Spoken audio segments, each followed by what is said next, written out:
ये किस्सा 1947 का है। देश अंग्रेजों के चंगुल से आजाद हो चुका था। रियासतों के विलय का दौर चल रहा था। जूनागढ़ रियासत के नवाब ने फैसला किया कि रियासत का विलय पाकिस्तान में ही होगा, जबकि उस समय वहाँ की 82% आबादी हिंदुओं की थी। तभी देश के पहले गृह मंत्री सरदार वल्लभ भाई पटेल ने सेना की मदद से जूनागढ़ रियासत का विलय भारत में कर लिया और फैसला किया कि दुनिया भर में प्रसिद्ध सोमनाथ मंदिर का पुनरुद्धार किया जाना चाहिए। आपको बता दें कि ये वही सोमनाथ मंदिर है जिसे किताबों में आपने पढ़ा होगा कि मोहम्मद गजनवी ने उस पर 17 बार आक्रमण किया और उसे लूटा था। खैर, वापस किस्से पर आते हैं। हमेशा की तरह कांग्रेस सरकार और नेहरू हिंदुओं के इस मंदिर बनने के भी खिलाफ थे।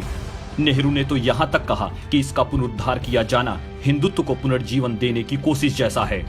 लेकिन सरदार पटेल ठान चुके थे कि उन्हें हिंदुओं के इस गौरव को वापस लौटाना ही है, इसकी कीमत चाहे कुछ भी हो। सलाह मशवरा के लिए वो गांधी जी के पास गए। गांधी जी ने भी उन्हें सलाह दी कि आप सरकारी धन से मंदिर नहीं बनवा सकते हैं, इस कार्य के लिए आपको जनता से ही धन जुटाना चाहिए। नेहरू ने तो सौराष्ट्र के मुख्यमंत्री को एक पत्र लिखकर सोमनाथ मंदिर परियोजना के लिए सरकारी फंड का इस्तेमाल नहीं करने का निर्देश तक दे दिया था। सरदार पटेल ने एक ट्रस्ट बनाया, धन एकत्र हुआ, लेकिन इसके कुछ समय बाद 1950 में ही सरदार पटेल की मृत्यु हो गई। लेकिन मंदिर का कार्य नेहरू की नाराजगी को दरकिनार करते हुए जारी था। 1951 में सोमनाथ मंदिर का पुनर्निर्माण के बाद उद्घाटन किया गया। देश के प्रथम राष्ट्रपति राजेंद्र प्रसाद को इस कार्यक्रम में शामिल होने का आमंत्रण भेजा गया था, लेकिन जवाहरलाल नेहरू नहीं चाहते थे कि राजेंद्र प्रसाद जी इस धार्मिक आयोजन में हिस्सा ले।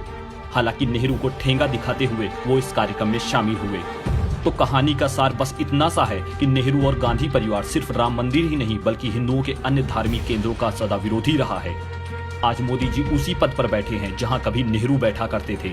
लेकिन मोदी जी ने बिना डरे बिना झुके डंके की चोट पर सोमनाथ मंदिर को भव्य बनाने का निर्णय किया है।